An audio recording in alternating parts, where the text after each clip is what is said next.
Hello everyone, good morning all of you. Welcome back on my YouTube channel. So आज हम बात करेंगे class 7th के chapter number 3 fibre to fabric. ठीक है, किस तरीके से फाइबर से हम फैब्रिक बनाते हैं। सो स्टार्ट करते हैं।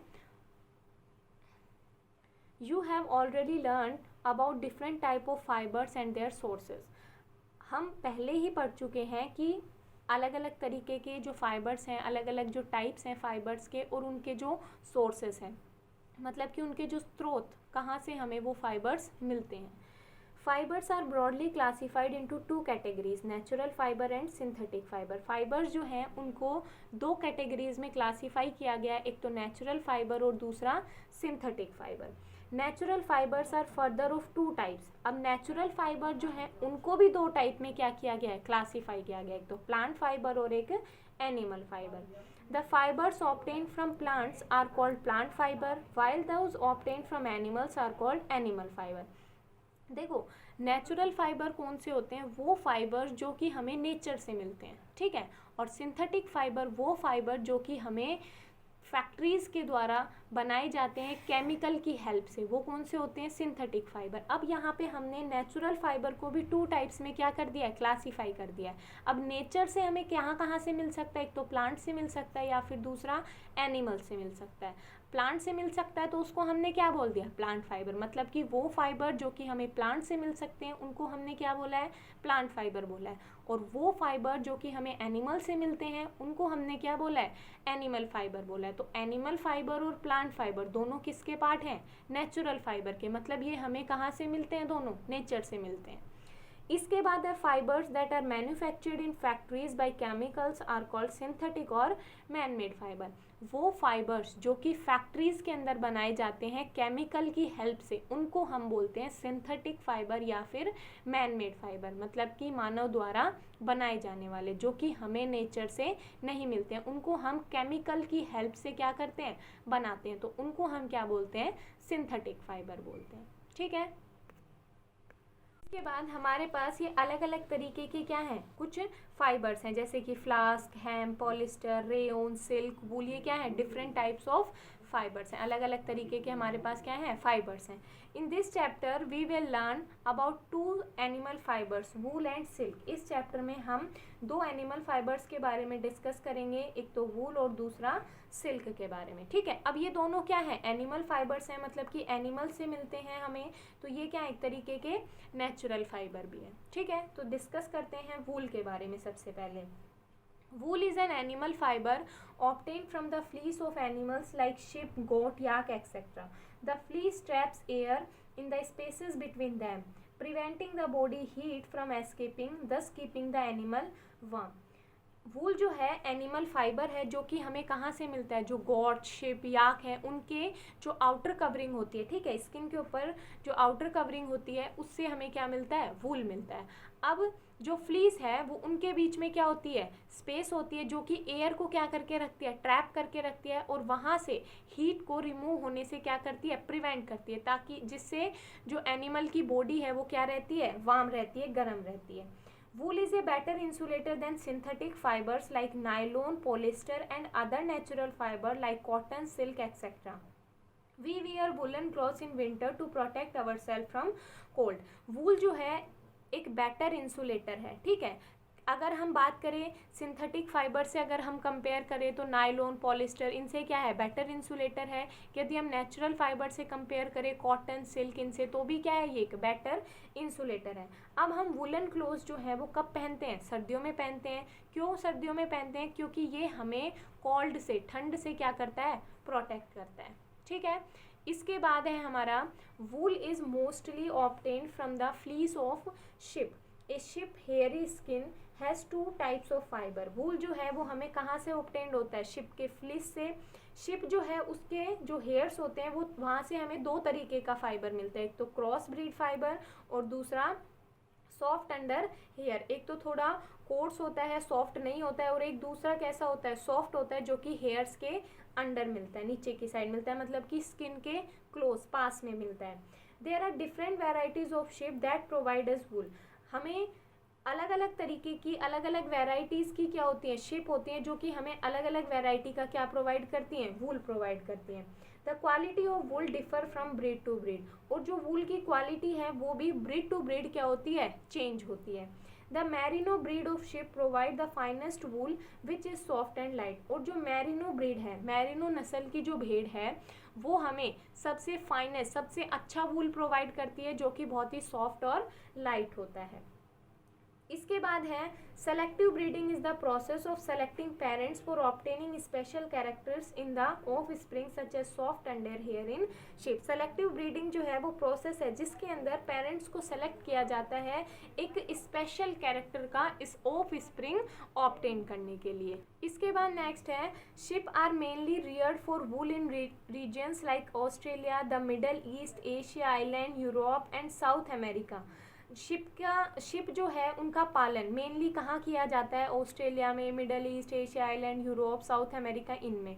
और इंडिया में कहाँ किया जाता है, जम्मू कश्मीर, हिमाचल प्रदेश, उत्तरांचल, सिक्किम, अरुणाचल प्रदेश और पंजाब, राजस्थान, गुजरात और हरियाणा में। यहाँ पे क्या किया जाता है, शिप को पाला जाता है। The table given below tells us about some breeds of sheep and the quality of wool obtained from them.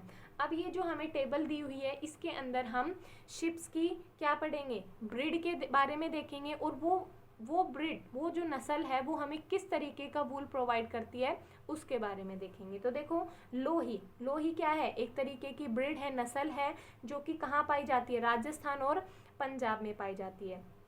ये हमें किस तरीके का वूल प्रोवाइड करती है, गुड क्वालिटी कैसी होती है, अच्छी होती है, use to make sweater and shawl, जिससे हम क्या बनाते हैं, स्वेटर्स और शॉल्स बनाते हैं। नाली राजस्थान, हरियाणा और पंजाब में पाई जाती है, कैसी होता है, कारपेट वूल होता है। बाखरवाल कहाँ पाई जाती है, जम्मू कश्मीर में, और ये कैसी क्वालिटी होती है, शॉल्स के लिए अच्छी क्वालिटी का वूल होता है। मारवाड़ी कहाँ पाई जाती है, गुजरात में, इसका वूल कैसा होता है, कॉट्स वूल होता है, मतलब कि सॉफ्ट नहीं होता है। पाटनवाड़ी कहाँ पाई जाती है, गुजरात में, और ये इसकी क्वालिटी कैसा होता है, होजरी। ठीक है, तो ये क्या है, कुछ ब्रीड्स हैं शिप की, और ये क्या है, उनकी वूल की क्वालिटी, मतलब कि ये जो नस्ल है ये किस तरीके का वूल हमें प्रोवाइड करती है। इसके बाद है sheeps are herbivorous animal that eat grass and leaves. Rearers also feed ships on a mixture of pulses, corn, jawar, oil cakes and minerals. They are kept indoors in winters and feed on leaves and dry fodder. Ship जो है वो कैसा है, herbivorous animal है जो कि क्या खाता है, ग्रास और लीव्स खाते हैं। लेकिन जो शिप पालते हैं, जो भेड़ों को पालते हैं, वो उनको क्या करते हैं, जो पल्सेस, दाल, कॉर्न, जवार, ऑयल केक्स, मिनरल, इनके मिक्सचर भी क्या करते हैं, देते हैं। ये सर्दियों में इनको क्या करते हैं, अंदर रखते हैं, और इनको पत्तियां और सूखा चारा भी प्रोवाइड करते हैं। वूल फ्रॉम अदर एनिमल्स, अब हमें शिप से तो वूल मिलती है, लेकिन वूल हमें और किस किस एनिमल से मिलती है वो देखो।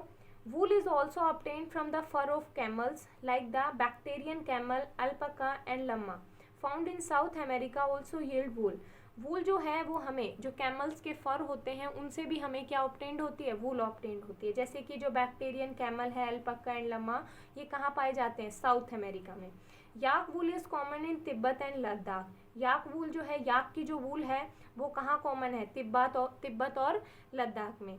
कैश्मीरी वूल फाइबर्स आर ऑब्टेन फ्रॉम कैश्मीरी गोट। जो कैश्मीरी वूल है वो हमें कहाँ से मिलती है, कैश्मीरी गोट से मिलती है। The under hair of Kashmiri goat is use to make fine shawls called pashmina shawls. जो कश्मीरी गोट होती है उसके जो हेयर्स होते हैं उनसे क्या बनाए जाते हैं, शॉल्स बनाए जाते हैं, जिनको हम बोलते हैं pashmina shawls. The Angora goat provide fine fibres called mohair. और एंगोरा गोट जो है वो हमें कैसी वूल प्रोवाइड करते हैं, mohair. The Angora rabbit also provide fine wool and is very expensive because each rabbit can only provide a small amount of Angora wool. जो Angora rabbit है वो भी हमें बहुत ही अच्छी wool provide करता है, और वो बहुत ही क्या होती है, expensive होती है, क्योंकि प्रत्येक rabbit जो है बहुत ही कम मात्रा में Angora wool क्या करता है, provide करता है। Shahtoosh which is also called the king of fine wool. Shahtoosh जो है वो भी क्या है, फाइन वूल का क्या बोला जाता है, उसको किंग बोला जाता है, जो कि हमें कहाँ से मिलती है, जो तिब्बतन एंटेलोप होते हैं जिसको हम क्या बोल सकते हैं, चीरू, यहाँ से हमें क्या होता है, ये ऑब्टेन्ड होता है। They are hunted and killed to obtain their delicate hair. As a result, the population of Chiru has decreased considerably. To stop their hunting, the government has banned the use and selling the of shawls made of shahtoosh. Shahtoosh जो है वो एक तरीके की बहुत ही अच्छी क्या है, वूल है, एक बहुत ही फाइन वूल है, जिसको हमने वूल्स का क्या बोला है, किंग बोला है। और ये वूल जो है ये हमें कहाँ से मिलती है, चीरू से मिलती है। अब चीरू से वूल ऑब्टेन करने के लिए क्या करना पड़ेगा, उसको किल करेंगे, मारेंगे, और जैसे जैसे चीरू से वूल ऑब्टेन किया और क्या हुआ, आखिरी में जो चीरू की पॉपुलेशन है वो क्या होती चली गई, धीरे धीरे कम होती चली गई। और इनकी हंटिंग को स्टॉप करने के लिए गवर्नमेंट ने जो शहतूश के बने हुए जो भी शॉल्स हैं उनको क्या कर दिया, बैन कर दिया। उसके बाद है प्रोडक्शन ऑफ वूल। वूल की प्रोडक्शन कैसे होती है। The steps involve in the production wool are as follow. कुछ स्टेप्स इसके अंदर इन्वॉल्व हैं। सबसे पहला है शेयरिंग। शेयरिंग मतलब क्या होता है, उनके बाल काटना। The process of removing the fur और fleece of sheep along with a thick layer of skin is called shearing. मतलब शेयरिंग जो है वो ऐसी, ये शेयरिंग वो प्रोसेस है जिसके अंदर शिप के ऊपर से क्या किए जाते हैं, उसकी स्किन के ऊपर से क्या किए जाते हैं, जो हेयर्स हैं वो क्या किए जाते हैं, रिमूव किए जाते हैं। It is done without harming the sheep using a manual razor और क्लिपर। ये प्रोसेस जो है, शेयरिंग की जो प्रोसेस है, ये बिना शिप को हार्म किए हुए मैनुअल रेजर से या फिर क्लिपर से की जाती है। It is usually done every year in spring और इन समर सीजन। ये कब की जाती है, हर साल स्प्रिंग और समर सीजन में की जाती है। As the fleece is not required as an insulated during this month. क्योंकि इन महीनों में, स्प्रिंग में और समर सीजन में जो वूल है वो इंसुलेटर की तरह वर्क नहीं करती है, तो इन मंथ्स में जो वूल है उसका कोई भी काम नहीं होता है। इसके बाद जो नेक्स्ट प्रोसेस है वो है scouring. The process of washing the sheared skin with hair to remove dirt, dust and grease using machine और इन टैंक्स कॉल्ड स्काउरिंग। जो बाल काटने के बाद जो स्किन बच गई उसके ऊपर से हेयर, जो डर्ट है, डस्ट है, ग्रीस है, उनको मशीन्स के द्वारा या फिर टैंक्स के द्वारा उनको रिमूव करने की जो प्रोसेस है, उसको साफ करने की जो प्रोसेस है वो क्या कहलाती है, स्काउरिंग कहलाती है। ग्रेडिंग और शॉर्टिंग। ग्रेडिंग और शॉर्टिंग मतलब होता है छटाई करना। Sorting is done after scouring. Hairy skin is sent to the factory for separating hair. अब जो हेयरी स्किन जो होती है, शॉर्टिंग जो है वो प्रोसेस कब होगी, स्काउरिंग के बाद होगी। अब हेयरी स्किन जो है उसको कहाँ भेजा जाता है, फैक्ट्री के अंदर भेजा जाता है, जिससे कि हेयर्स को क्या किया जाता है, सेपरेट किया जाता है। This process of sorting the wool according to its texture, length and colour called grading. Small soft fibre are burrs are separated from the hair. अब इस प्रोसेस में जो हेयर्स जो हैं उनको उनके टेक्सचर, उनकी लेंथ और उनके कलर के अकॉर्डिंग क्या किया जाता है, अलग अलग कर दिया जाता है। और इस प्रोसेस को हम क्या बोलते हैं, ग्रेडिंग बोलते हैं। जो स्मॉल सॉफ्ट फाइबर्स होते हैं उनको क्या बोलते हैं, बर्ड्स बोलते हैं, जिनको कि हेयर से क्या किया जाता है, अलग कर लिया जाता है। इसके बाद प्रोसेस है dyeing. The fleece of sheep is usually white, brown और ग्रीन कलर। अब जो फ्लीस होती है वो जनरली कैसे कलर की मिलती है हमें, वाइट, ब्राउन और ग्रे कलर की मिलती है। To get the desired colour it is dyed in different colours. अगर हमें कोई और कलर चाहिए इनके अलावा, वाइट, ब्राउन और ग्रे कलर के अलावा अगर हम और कोई कलर चाहते हैं तो हम क्या करेंगे, उसको डाई करेंगे। अलग कलर्स में, डिफरेंट कलर्स में क्या करेंगे, डाई करेंगे। The died fibres are sent for carding, where these dyed fibers are strained by passing them through metal teeth. This process of straining the dyed fibers is termed as carding. अब die करने के बाद जो ये died fibres हैं इनको कहाँ भेजा जाता है, कार्डिंग के लिए भेजा जाता है। अब कार्डिंग के प्रोसेस में क्या होता है कि जो भी डाइड हेयर्स होते हैं इनको क्या किया जाता है, स्ट्रेट किया जाता है। ठीक है। इसके बाद है ड्राइंग, मतलब कि सुखाना। The wool is dried and sent for spinning into yarn. अब जो वूल जो है वो क्या हो गई, डाई कर ली, कार्डिंग कर ली, स्ट्रेट हो गए। अब इसको क्या कर देंगे, सुखा देंगे और कताई के लिए क्या करेंगे, भेज दिया जाएगा। It is then weighed and packed into bales. अब इनकी कताई करने के बाद इनको किस में बदला जाएगा, धागे में बदला जाएगा। और धागा बनाने के बाद इनको बड़े बड़े गट्ठड़ में क्या कर दिया जाएगा, बांध दिया जाएगा, लपेट दिया जाएगा। Longer fibers are made into wools for sweaters and the shorter fibers are spun and woven into woolen clothes. अब जो बड़े फाइबर्स जो होंगे उनको, उनसे क्या बनाई जाएंगी, स्वेटर्स बनाई जाएंगे। और जो छोटे फाइबर्स जो ऑब्टेन होंगे उनसे क्या बनाया जाएगा, वुलन क्लोथ्स बनाए जाएंगे। ठीक है। अब इसके बाद हमारा नेक्स्ट है silk. Silk is an animal fibre obtain from the thread like filament spun by silk worm. Silk जो है एक एनिमल फाइबर है, ठीक है, जो कि हमें एक थ्रेड लाइक फिलामेंट से क्या होता है, प्राप्त होता है, जो कि किसके द्वारा बुना जाता है, सिल्क वॉर्म के द्वारा बुना जाता है। Silk is soft and lustrous, silk जो है बहुत ही सॉफ्ट और चमकीला होता है। Silk does not conduct heat and is thus a good insulator and keeps us warm in winter and cool in summer.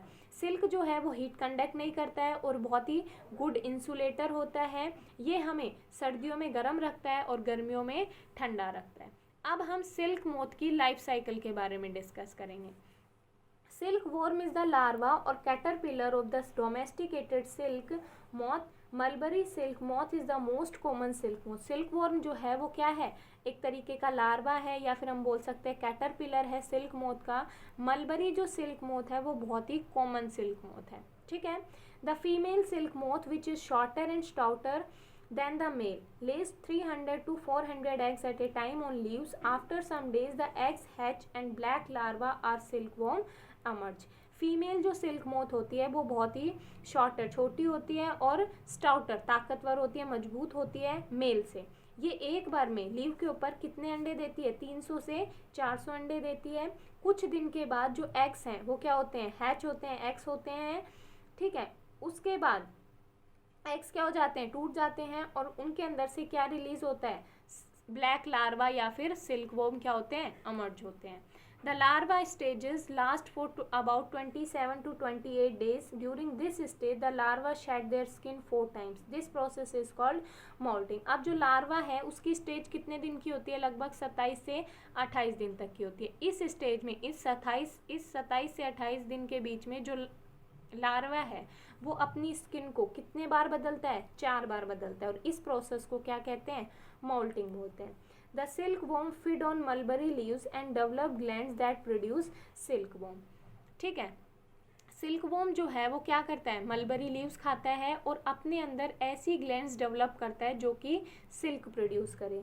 The silk worm secrete fine filaments from their glands which are made of protein and harden on exposure to air. Silkworm जो है वो कुछ fine filaments क्या करते हैं, secret करते हैं अपनी ग्लैंड से, जो कि किसकी बनी हुई होती है, प्रोटीन की बनी हुई होती है और एयर के कांटेक्ट में आते ही वो क्या हो जाती हैं, हार्ड हो जाती हैं। The filaments are deposited in layers forming cocoon.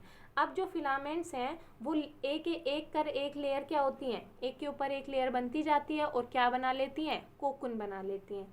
Inside the cocoon, the silkworm transforms itself into a chrysalis and this stage is called pupa. Cocoon के अंदर जो सिल्कवॉर्म है वो खुद को क्या करता रहता है, ट्रांसफॉर्म करता रहता है, ठीक है, क्रिसलिस की फॉर्म में, और इस स्टेज को हम क्या बोलते हैं, प्यूपा बोलते हैं, ठीक है।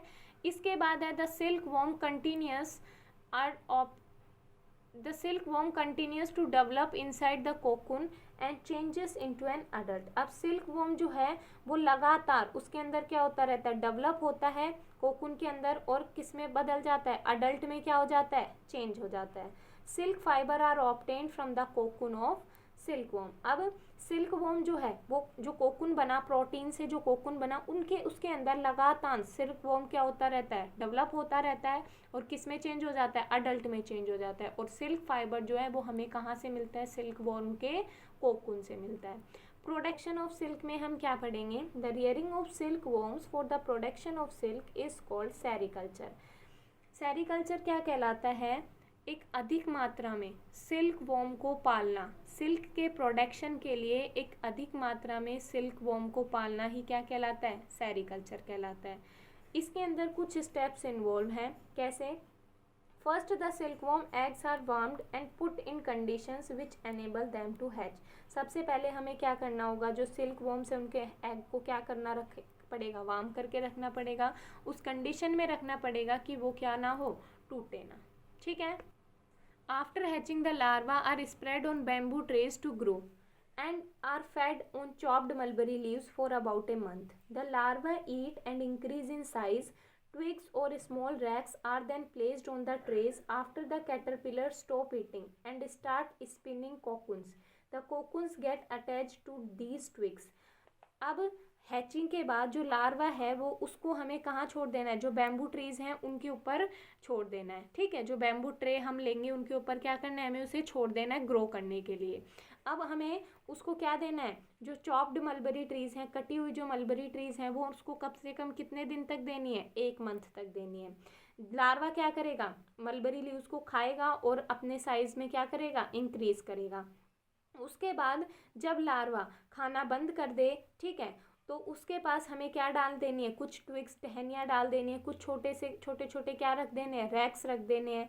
जब कैटरपिलर्स क्या हो जाए, खाना बंद कर दे, और वो क्या बनाने लग जाएंगे, कोकुन्स बनाने लग जाएंगे। अब जब वो कोकुन्स बनाएंगे तो वो कोकुन्स जो है, जो हम ट्विग्स डाल रहे हैं, जो टहनियाँ हम उनके पास रखे हैं, उनके ऊपर क्या हो जाएंगे, वो अटैच हो जाएंगे।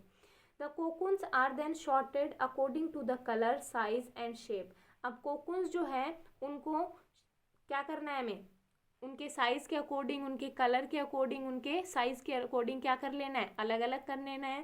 कोकुन्स ऑब्टेन में भी वाइट, येलो और ग्रे इन कलर। कोकुन्स जो हैं वो वाइट, येलो और ग्रे कलर के क्या होंगे, ऑब्टेन होंगे। तो हमें वाइट अलग रखने हैं, येलो अलग और ग्रे अलग रखने हैं। The selected cocoons are then boiled in hot water. अब जो हमने कोकुन सेलेक्ट किए हैं उनको हॉट वाटर के अंदर, गर्म पानी के अंदर क्या करना है, बॉईल करना है। kept under the sun, treated in ovens or fumigated to kill the larva inside। अब हमें उसके अंदर कुछ केमिकल्स डालने हैं जिससे कि जो कोकुन्स के अंदर लार्वा है वो क्या हो जाए, मर जाए। The cocoons are placed in hot and cold water alternatively to lose the filament. अब इसके अंदर जो कोकुन्स है उसको हम हॉट और कोल्ड वाटर के अंदर अल्टरनेटिव डालेंगे तो वो क्या करेगा, कुछ फिलामेंट क्या करेगा, लूज करेगा। If the larva not killed and are allowed to grow, they will break the cocoon, thereby reducing the length of the fibre. यदि लार्वा जो है वो नहीं मरता है उस केमिकल से, तो वो क्या करेगा, बड़ा होने की कोशिश करेगा और वो कोकुन को क्या करेगा, तोड़ देगा, जिससे कि हमारे फाइबर की लेंथ क्या हो जाएगी, कम हो जाएगी। The filaments are taken out from the cocoon by the process of reeling. Reeling के प्रोसेस से जो फिलामेंट है वो कोकुन से क्या आएगा, बाहर आएगा। The filament of several cocoons are twisted together to make a strong thread, this thread is bound on a reel. अब जो अलग अलग कोकुन्स से जो हमें फाइन फिलामेंट्स मिलेगा उसको हमें एक दूसरे से क्या कर देना है, लपेट देना है, ट्विस्ट कर देना है, जिससे हम एक स्ट्रॉन्ग थ्रेड बना सकें। ठीक है। The silk thread are then dyed और वोवन इनटू सिल्क फैब्रिक। और जो सिल्क थ्रेड है, सिल्क का जो धागा हमें मिला है यहाँ से, उसको हमें अलग अलग कलर में हम डाई कर सकते हैं और उससे हम क्या बना सकते हैं, सिल्क फैब्रिक। सबसे पहले हमने क्या किया, एक हेल्थी मोथ थी, उसने क्या किए, अंडे दिए। अंडे देने के बाद the larva are feed on mulberry leaves for about 6 weeks. 6 weeks तक लगभग जो लार्वा है वो कहाँ रहता है, मलबरी लीव के ऊपर रहता है। आफ्टर फीडिंग, खाना फीडिंग करने के बाद, मलबरी लीव को फीडिंग करने के बाद जो सिल्क वोम है वो क्या बनाता है, कोकुन बनाता है। ठीक है। इसके बाद इन कोकुन को हम क्या करेंगे, हॉट वाटर में डालेंगे। उसके बाद यहाँ से जो फाइन फिलामेंट्स मिलेंगे उससे हम क्या बना लेंगे, थ्रेड बना लेंगे, सिल्क थ्रेड बना लेंगे। ठीक है। Different varieties of silk moth produce different varieties of silk. जो अलग अलग वेराइटी के सिल्क मोथ हैं वो अलग अलग वेराइटी का सिल्क क्या करते हैं, प्रोड्यूस करते हैं। जैसे कि तासर सिल्क, म्यूगा सिल्क एंड कोसा सिल्क, ये क्या है, कुछ फेमस सिल्क हैं। Mulberry silk is the white in colour. जो मलबरी सिल्क होता है, मलबरी सिल्क जो होता है वो कैसा होता है, वाइट कलर का होता है, और ये सबसे फाइनेस्ट, मतलब कि सबसे अच्छी क्वालिटी का सिल्क है। ठीक है। इसके बाद है health hazards in wool and silk industry. जो हेल्थ हजार्ड्स होते हैं वूल और सिल्क इंडस्ट्री में, उसके बारे में डिस्कस करते हैं। Health hazards are associated with almost every industry. Some health hazards of wool and silk industry are discussed below. लगभग सभी इंडस्ट्रीज़ के अंदर जो हेल्थ हजार्ड्स होते हैं वो होते हैं, लेकिन यहाँ पे हमने वूल और सिल्क इंडस्ट्री की बात की है तो उसके अंदर हम देखते हैं, in the wool industry the workers who short wool often suffer from a fatal disease called anthrax और sorter disease which is caused by the infection of anthrax bacteria. Wool industry के अंदर वो वर्कर्स जो कि वूल को क्या करते हैं, छांटते हैं, छटाई का काम करते हैं, शॉर्टिंग का काम करते हैं, उनको कौन सी डिजीज़ होती है, एंथ्रैक्स और शॉर्टेज डिसीज़ होती हैं, जो कि किसके कारण होती हैं, एंथ्रैक्स बैक्टीरिया के कारण होती हैं। Workers in the silk industry have to dip their bare hands into hot water to judge by touch whether the fine threads of silk have loosed enough to be wound. This often cause blisters and open wounds or injuries on their hands that can cause infection. और silk industry में जो workers होते हैं वो क्या करते हैं, बार बार अपने हाथ किस में डालते हैं, हॉट वाटर, गर्म पानी में डालते हैं, चेक करने के लिए कि जो फाइन, जो अच्छा सिल्क है उसका जो फिलामेंट है वो उसने हमें मिल रहा है कि नहीं मिल रहा है। और बार बार गर्म पानी में हाथ डालने से उनके क्या हो जाते हैं, वाउंड्स हो जाते हैं, फट जाते हैं हाथ, इंजरीज हो जाती है हाथ में, जिससे क्या हो जाता है, इन्फेक्शन हो जाता है। The reeling of silk thread requires workers to stand for 12 to 16 hours in a day, resulting in backaches, spine problem and problem related to vision। जो रीलिंग होती है सिल्क थ्रेड की, ठीक है, सिल्क थ्रेड निकलता है, उसके अंदर वर्कर को लगातार 12 से 16 घंटा क्या होना पड़ता है, लगातार खड़ा होना पड़ता है, जिससे उनके कमर दर्द होने लग जाता है, स्पाइन प्रॉब्लम हो जाती है, और लगातार देखने की जो विज़न प्रॉब्लम होती है, देखने की जो दिक्कत होती है, वो भी क्या हो जाती है, बढ़ जाती है। Workers who are expose to continuous vapour from the boiling cocoons and diesel fumes from machine suffer from respiratory disease like asthma and bronchitis. Workers जो कि लगातार जो गर्म पानी में कोकून्स को डालते हैं, उनकी जो वेपर है उससे क्या हो जाते हैं, उनकी रेस्पिरेटरी प्रॉब्लम हो जाती है, जो रेस्पिरेटरी डिजीज़ होती हैं वो हो जाती हैं। ठीक है, सो ये चैप्टर आपका कंप्लीट हो गया है। Thank you.